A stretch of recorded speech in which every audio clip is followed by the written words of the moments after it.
Hello friends, आज की इस वीडियो में हम डिस्कस करेंगे डेवलपमेंट एंड ग्रोथ को।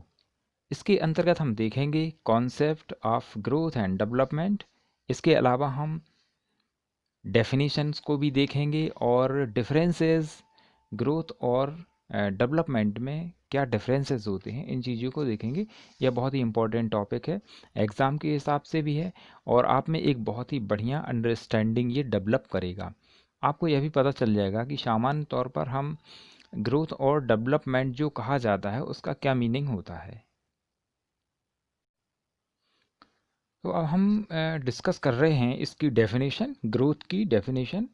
तो मैं बता दूं कि सबसे पहले डेफिनेशन ज़रूरी है, डेफिनेशन से मीनिंग्स और दूसरी सारी चीज़ें क्लियर हो जाएंगी। एक बहुत ही जानी मानी हस्ती हैं डॉक्टर फ्रैंक, मनोवैज्ञानिक हैं, एजुकेशनिस्ट भी रहे हैं। इनके अकॉर्डिंग क्या होता है, वृद्धि से तात्पर्य कोशिकाओं में होने वाली वृद्धि होती है, जैसे लंबाई और भार में वृद्धि। तो आप यहाँ पे देखेंगे इन्होंने जो बोला है वर्ड, वो है कोशिकाओं। कोशिकाओं मीन्स बॉडी जो सेल से बनी होती है।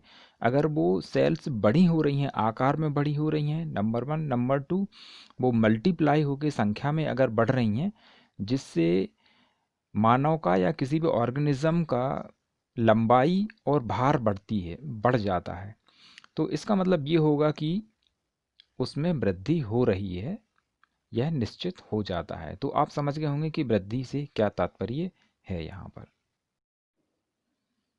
और अब हम लेंगे डेफिनेशन डेवलपमेंट की। तो मिस्टर फ्रैंक इसके बारे में क्या कह रहे हैं, डेवलपमेंट के बारे में। उनका कहना है कि वृद्धि से तात्पर्य कोशिकाओं में होने वाली वृद्धि से, यानी कोशिकाओं की संख्या बढ़े और उनका आकार बढ़े, इसका मतलब है कि वृद्धि, जैसे लंबाई। जबकि प्राणियों में जो संपूर्ण परिवर्तन हो रहा है, संपूर्ण परिवर्तन से मतलब है उसका सभी तरह का परिवर्तन होता है। जैसे बच्चा छोटे में कम बोलता है या सिर्फ रोता है, फिर उसके पास में एक लैंग्वेज आता है, समझदारी कम होती है, फिर उसमें समझदारी आ जाती है, चलने फिरने लगता है वह। तो इस तरीके के जो उसमें परिवर्तन होते हैं, जो परिवर्तन हमें उसकी हरकतों से और उसके एक्टिविटी से ही नज़र आते हैं, उसके शारीरिक रूप या उसकी लंबाई या बाहर से नहीं दिखाई देते हैं, वह परिवर्तन भी विकास में आते हैं। तो विकास का मतलब है उसके व्यक्तित्व का, उसकी भाषा का, उसकी सोच समझ का, उसको देखकर किसी चीज़ को समझना और इमोशंस वगैरह, इन सारी चीज़ों में जब परिवर्तन आते हैं तो इन सभी का मिक्स जो है वो कहलाता है विकास। तो विकास में आप एक बात ध्यान रखिएगा कि इसमें लंबाई और वृद्धि भी आती है और बाकी के उसमें एक और जानी मानी हस्ती हैं हरलाक। और हरलाक महोदय के हिसाब से उनका कहना है कि परिपक्वता के लक्ष्य की ओर अग्रसर होना, जिसमें प्रगतिशील क्रम में जो हमारे अंदर परिवर्तन होते हैं या नवीन विशेषताएं हमारे अंदर और योग्यताएं जो प्रकट होती हैं, वह भी डेवलपमेंट के अंतर्गत ही आती हैं। यहाँ पर मैंने वृद्धि और विकास को समझने के लिए एक एग्जाम्पल लिया है, जो कि आगे आपके सामने स्क्रीन पर एक चित्र बना हुआ है। इसमें एक पेड़ लगा है, जो छोटा सा यहाँ पर पेड़ है और ये करीब 10 या 20 साल में काफ़ी बड़ा हो जाता है, एक छोटे से बीज से बहुत बड़ा हो जाता है। लेकिन आप उसको देखते हैं कि 50 साल के बाद वह उसकी जो आकृति है, उसकी लंबाई और उसका जो वजन है वो काफ़ी स्थिर हो जाता है। इसका वजन जो है वो स्थिर हो जाता है। लेकिन उसके बाद आप फिर भी देखेंगे कि जो 50 साल के बाद वृक्ष है, उसकी कुछ विशेषताएं में परिवर्तन आता रहता है। जैसे आप उसकी स्किन देखेंगे तो वो ज़्यादा काली हो जाएगी, हार्ड हो जाएंगी उसकी शाखाएं और नीचे की तरफ झुक जाएंगी।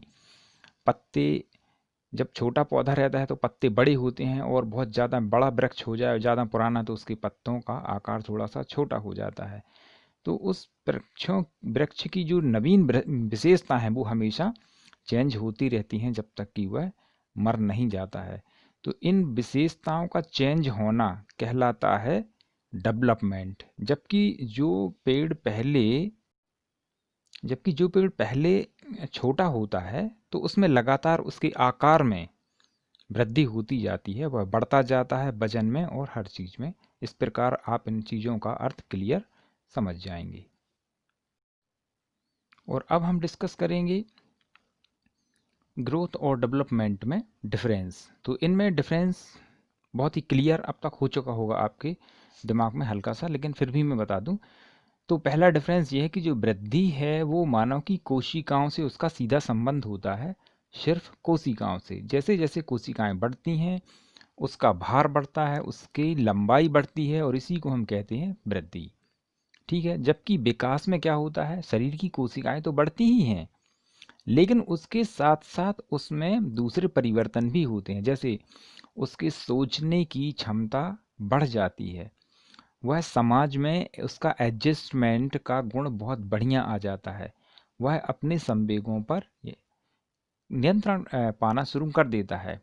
और उसके अलावा वह नैतिकता भी सीख जाता है। जब बच्चा बहुत छोटा होता है तो उसमें किसी तरीके का नैतिकता का गुण नहीं होता है, लेकिन वो जैसे जैसे बड़ा होता है उसमें नैतिकता का गुण आता जाता है।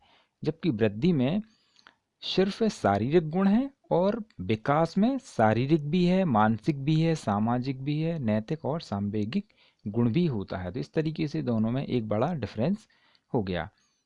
अब हम नेक्स्ट पॉइंट की बात करें। दूसरा जो इनमें डिफरेंसेस है वो है कि वृद्धि जो होती है यानी ग्रोथ एक निश्चित समय तक होती है।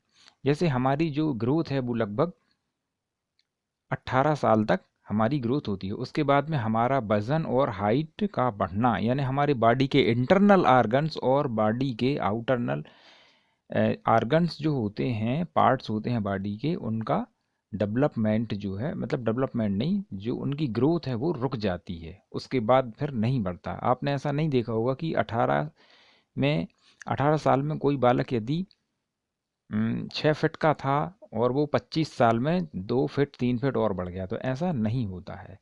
तो ये हुआ वृद्धि। जबकि विकास में क्या होता है, जन्म लेता है, बल्कि जन्म के पहले से ही गर्भ में होता है तभी से उसका विकास शुरू हो जाता है और मरने तक उसका चलता रहता है। जब वो वृद्ध होता है तब भी उसका विकास होता रहता है। वो किस तरीके से, उसकी लैंग्वेज, उसकी मेमोरी, उसकी थिंकिंग, उसकी पर्सनालिटी, इमोशंस और मेंटलिटी, मोरलिटी एंड सोशलाइजेशन, इन सारी चीज़ों में थोड़ा थोड़ा फर्क आता रहता है। यानी इसकी जो कैरेक्टरिस्टिक्स हैं वो चेंज होते रहते हैं और इसी को हम कहते हैं डेवलपमेंट। तो डेवलपमेंट में बहुत सारी चीज़ें आती हैं, जबकि जो ग्रोथ है वो एक पिन पॉइंटेड छोटी चीज़ होती है। क्लियर। इसी के साथ में जो नेक्स्ट पॉइंट है वो है वृद्धि। वो है वो कैसी होती है, मात्रात्मक होती है और इसका क्या मापन किया जा सकता है। मात्रात्मकता का मतलब क्या होता है यहाँ पे, क्वांटिटेटिव, यानी कि हम क्वांटिटी उसकी बताते हैं, मात्रा में नापा जा सकता है। जैसे कि हम बता सकते हैं कि शक्कर 5 किलो है, पानी 1 लीटर है, या फिर मोहन 50 किलो का है। तो ये सारी चीज़ें जो हैं इनको हम कहते हैं मात्रात्मक, यानी हम मात्रा में उसको नाप सकते हैं, मेज़र कर सकते हैं। ये वृद्धि है। तो हमारी लंबाई कितनी है, वजन कितना है, ये वृद्धि के लक्षण हैं और उसके द्वारा हम इसको माप सकते हैं। ठीक है। विकास में और भी चीज़ें आती हैं और यह मात्रात्मक तो होता ही है क्योंकि इसमें वृद्धि भी है, और साथ में साथ यह गुणात्मक भी होता है, यानी क्वालिटेटिव, यानी इसमें क्वालिटी भी देखी जाती है। वो किस तरीके से, हम कह सकते हैं कि जो राम है वो श्याम से ज़्यादा बुद्धि में तेज है, वह उससे ज़्यादा कुशल है, वह उससे ज़्यादा व्यवहारिक है, नैतिक है। तो ये जो व्यवहारिक है, नैतिक है, इनको आप किलो से, लीटर से और मीटर से नाप नहीं सकते। हम बता सकते हैं यह उससे बेटर है। कितना बेटर है, थोड़ा बहुत बेटर है, हम उसको संख्या में नहीं बता सकते, इसीलिए हम इसको कहते हैं क्वालिटेटिव। तो विकास को हम थोड़ा बहुत नाप भी सकते हैं और हम उसको गुणों के आधार पर डिस्क्राइब भी कर सकते हैं। तो विकास कैसा होता है, हम डिस्क्राइब कर सकते हैं, यानी गुणात्मक होता है, और मात्रात्मक, क्वालिटेटिव और क्वांटिटेटिव।